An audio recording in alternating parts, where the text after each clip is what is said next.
I remember clear as day what it's like to be fully aware consciously that you're not able to breathe.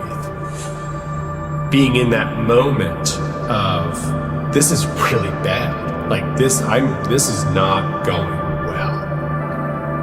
And I remember this look of panic and sadness on the doctor's face, saying, I'm sorry, I can't save you. And I knew in that moment I was done. My mother's father passed away when she was a young girl. My father's father passed away when I was probably 2 or 3 years old. And they came to me in that moment. And they said, you can't die. You have work to do.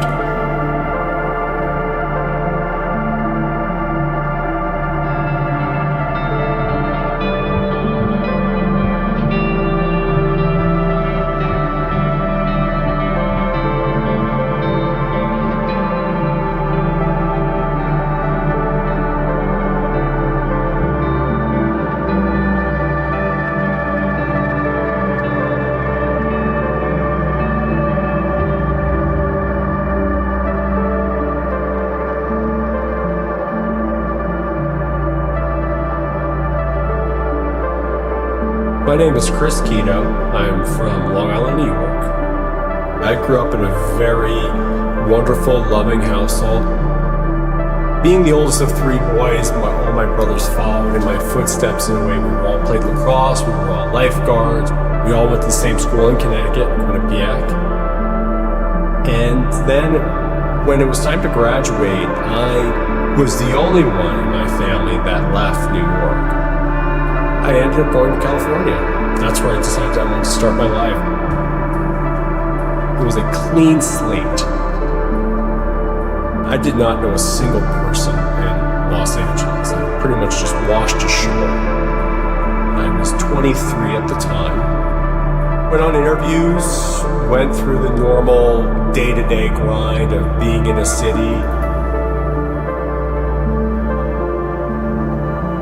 In April of 2012, I was at a friend's birthday party. And it was a Sunday evening, 9 o'clock, we were at a restaurant, and everyone was hanging around. I didn't drink any alcohol that night. I think I had like a ginger ale. And they started handing out slices of cake. And there was nothing to have a concern about. There was nothing at all. It was just another going through the motions type moment. And they passed around the cake. It looked like a chocolate cake. And I remember taking like a little bit of it, putting it in my mouth, and then swallowing that piece. And I thought something initially was wrong. I always grew up with a peanut and tree nut allergy. I never actually ate peanuts or tree nuts. I don't know what they taste like. I have an idea of what they smell like. I've always avoided them all my life. I always knew I had an allergy. But I went 24 years not knowing to the extent of what my allergy was. Growing up, I always had EpiPens. More often than not, they were always expired because just, hey, never had anything happen in 20 years. And I remember swallowing it, thinking, oh my gosh, did I just swallow? I realized after the action, because you're in the moment, you're talking to people. This is something you do hundreds of thousands of times. So in the moment immediately after that, I was shocked. I then realized there was a peanut in the cake. I had no initial reaction. I felt a little tingling on my lips, on my tongue.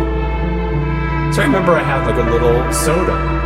You know, maybe that'll just get the tingle out of my mouth. So you know, I'm gonna go home. It's a Sunday night. We're gonna take 2 Benadryl. We're gonna sleep well. We're gonna wake up. We're not gonna have an issue. I go home. You're laying there. You're thinking, how do I feel? Am I warm? Is the air conditioning on? Is it just a hot night? Am I breathing heavier? All these little thoughts of, is something wrong? Could something go wrong? Or is it just me thinking and my nervous system overreacting because of what happened? Like, okay, let me go look in the bathroom. Let me go see, where are my EpiPens? Just in case. Let me see where that EpiPen is if I have it. We find the EpiPen. It was expired.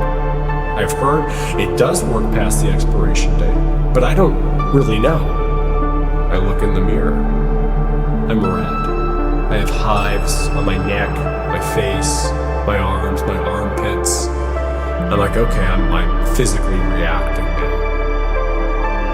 And I'm starting to notice my breathing's getting more labored. I'm like, okay, I'm gonna have to make a decision. It's getting worse and worse in this situation. So I thought, okay, this is what I'm gonna do. It's a Sunday night. Thank God it's a Sunday night in Los Angeles. Now we're around 11 o'clock. There's no one on the road. I'm gonna drive to the hospital. So I get in my car, I start driving. It's becoming significantly more difficult to breathe. I got to the hospital, and I fly into the emergency room. I remember walking in and seeing the nurse at the desk look at me, and I go, I've had an allergic reaction, I need help. And she goes, do you have ID? And I pull out my wallet to pull out my driver's license. And in that moment, my motor function was declining. And I couldn't pull out my ID from a wallet with the slits or your credit card and all those cards. I couldn't pull it out. And I remember her, even now, 10 and a half years later, jumping up and then another nurse grabbing it. And they pretty much each got a side of me and brought me back in immediately and put me on a bed. And I was just swarmed by medical staff. And I remember clear as day what it's like to be fully aware consciously that you're not able to breathe. And being in that moment of, I don't know if I'm gonna make it, like this is really bad. Like this is not going well. When I was on that hospital bed and they start working, I wasn't able to speak, I remember. I stopped speaking. And I don't have a concept of time at that point. Time stopped. Benadryl was going to my wrist. I had epinephrine. I was on oxygen. They were looking into my eyes. They were holding my mouth open. The anaphylaxis wasn't stopping. It didn't stop. They could not reverse it. And I remember this look of panic and sadness on the doctor's face, saying, I'm sorry, I can't save you. And I knew in that moment I was dying. There wasn't any anger or hostility, and there was no more pain. Nothing material mattered. I was fading out. I was fully ready to die. And I want to be very clear, I didn't want to. I just accepted it. And in that accepting,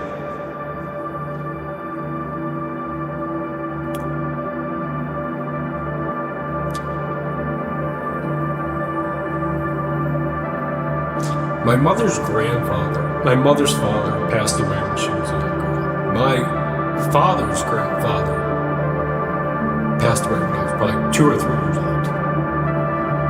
And they came to me that moment.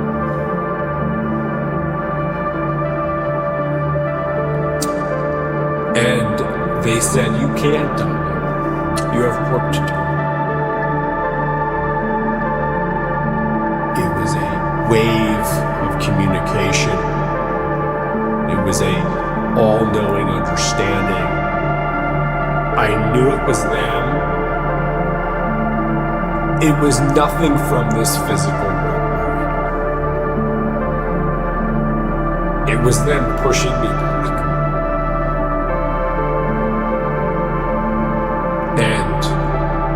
In that moment, it shifted from acceptance to, okay, I'm gonna fight. No, I can't die. And I remember consciously saying to myself, no, I can't die. Okay, I can't die. Nope, not gonna happen.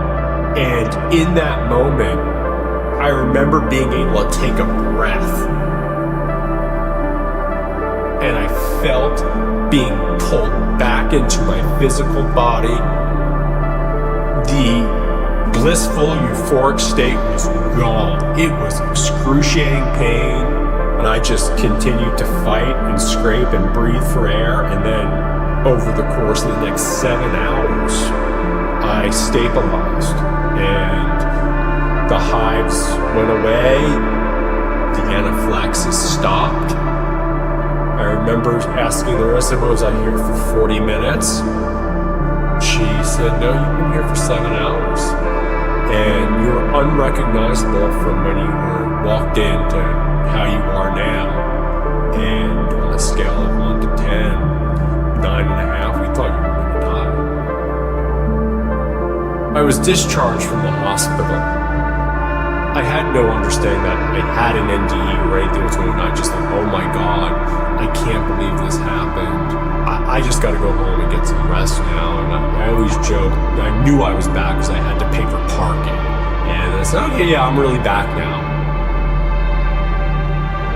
Went home, and for the next few days, it was all a physical recovery. I remember I was in tremendous pain for the next 2-3 days.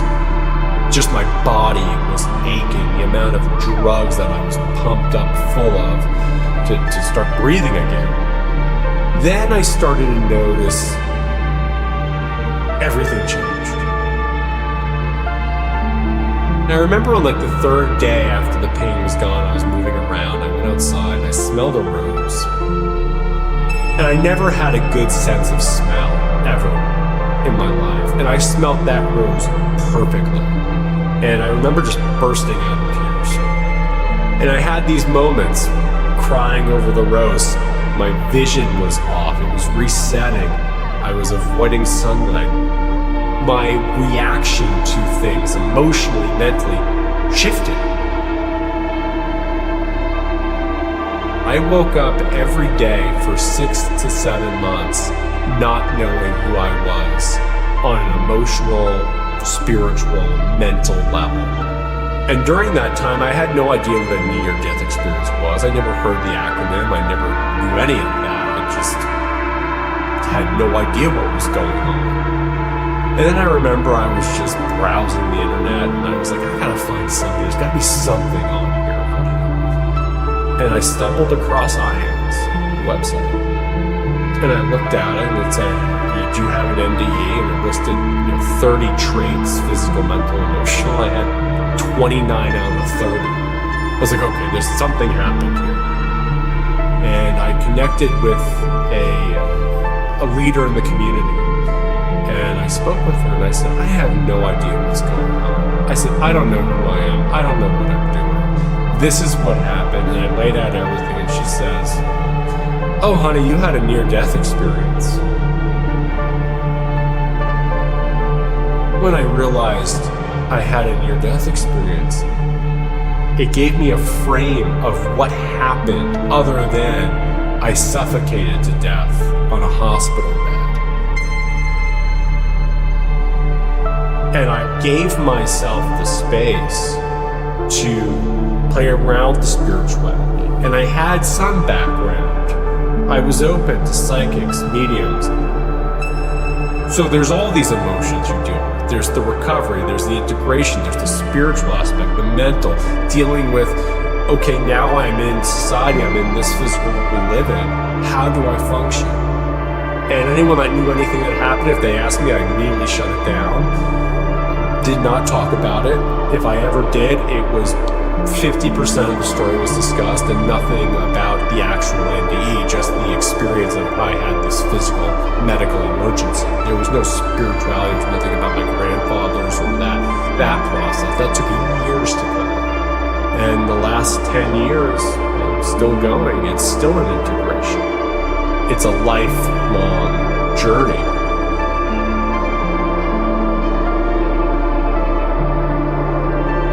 Speaking as an experiencer, I feel the NDE is 5% of the story. And then 95% of the story is what you're doing afterwards. I shouldn't have survived. By any account, I should have passed away that day. I am fortunate to be here. I have been given a second chance. What am I going to do with it? That's what's really guided me in my life from that point on. Can I move the needle a little bit? Any way I can, even if it's something so small as just picking up a piece of garbage. Being aware and trying to add to the positive. Not here to save the world, but can I take a higher level of consciousness? Can I be in a state of gratitude given everything that's happened? Mostly why I speak about this publicly and open, and what pushed me after 8 years of not speaking about it fully was I made a decision that I wanted to give back.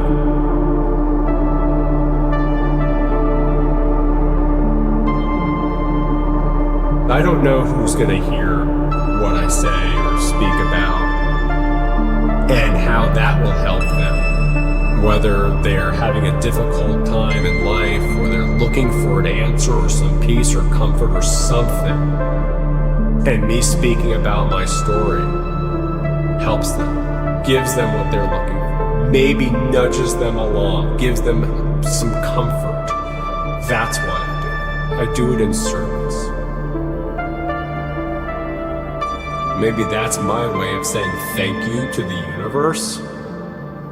I gotta pay someone back for this. I don't know if it's an energy, God, this, none of my business, but I know for myself, deep down, I owe a thank you to someone or something. I didn't come back for no reason. I don't know what that reason was, but I'm gonna live authentically, and I'm gonna help others.